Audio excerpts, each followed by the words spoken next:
Bonjour à tous, très heureux de vous retrouver pour votre super top 5 du jour. On se retrouve sur l'hippodrome de Paris-Longchamp ce mercredi 30 avril. Au programme, le prix du Port au Foin, un handicap pour poulain entier Hongre Pouliche de 3 ans qui va se jouer sur les 2000 mètres de la moyenne piste. Mais avant de vous délivrer mon pronostic, n'oubliez pas qu'actuellement pour toute ouverture de compte sur Genibet, vous pouvez bénéficier jusqu'à 200 € de bonus hippique et 50 € de FreeBet Sport. Pensez également à vous abonner à notre chaîne en activant toutes les notifications. Pour cela, vous allez cliquer dans la cloche, une chaîne sur laquelle vous me retrouvez au travers de mon super top 5, mais également de mes cotes et codes pour la réunion principale tous les jours. Quant à Flo Gautreau, pour le retrouver, direction les réseaux sociaux. Allez, sans plus attendre, je vous délivre donc mon pronostic et restez bien avec moi jusqu'à la fin de l'émission pour connaître mes impasses. En tête, le numéro 3, Prado, le 12, Duchesse de Morny, le 5, Goodspeed, le numéro 4, Best Secret, le numéro 8, Végétal et enfin le numéro 2, le Roi Léon. On passe à l'analyse, c'est parti avec la pépite, le 3 Prado, qui se montre d'une belle régularité depuis ses débuts. Ce pensionnaire de Patrice Cottier a montré d'incontestables moyens sur le gazon de Cagnes-sur-Mer cet hiver. Sa forme est sûre, il se plaît sur la distance.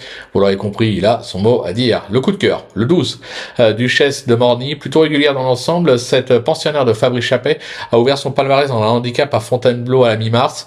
Elle vient bien tenir sa partie dans un événement à Chantilly avec une 6e place à la clé. Preuve qu'elle est compétitive en 36 de valeur. Associée à Stéphane Pasquier, je pense qu'elle mérite un large crédit. Pour le bruit d'écurie, ce sera le 5, Goodspeed, qui vient de se placer à ce niveau sur la fibrée cantilienne. Il est un peu moins percutant sur le gazon, mais sur sa lancée et au regard de la forme des pitards, un conseil, ne le négligez pas. Pour le repérer, le 4, Best Secret, qui s'y prend bien depuis ses débuts. Sa récente 2e place enregistrée sur un 2100 mètres à Saint-Cloud atteste sa forme actuelle. Compétitif à cette valeur, il doit être capable de jouer un nouveau podium. Pour le coup de poker, ce sera le 8, Végétal, qui n'est encore jamais descendu des podiums depuis ses débuts, uniquement sur la fibrée. Passer sur le gazon, je pense, ne devrait pas déranger ce protégé de Yann Barbero. À son affaire sur ce type de distance, je pense qu'il peut se révéler à ce niveau. Ma petite trouvaille, ce sera le 2, le Roi Léon, qui progresse au fil de ses sorties. Cet élève de Michael Deljong s'est déjà produit sur la moyenne piste avec une 4e place à la clé, mais l'opposition était franchement de taille.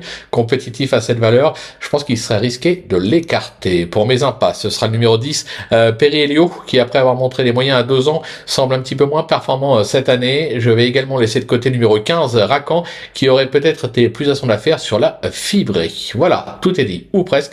Maintenant, c'est à vous de jouer, sans oublier bien sûr que sur Genibet, on peut jouer en fractionné. Alors bon jeu à tous et rendez-vous dès demain pour un nouveau Super Top 5 direction l'hippodrome de Saint-Cloud.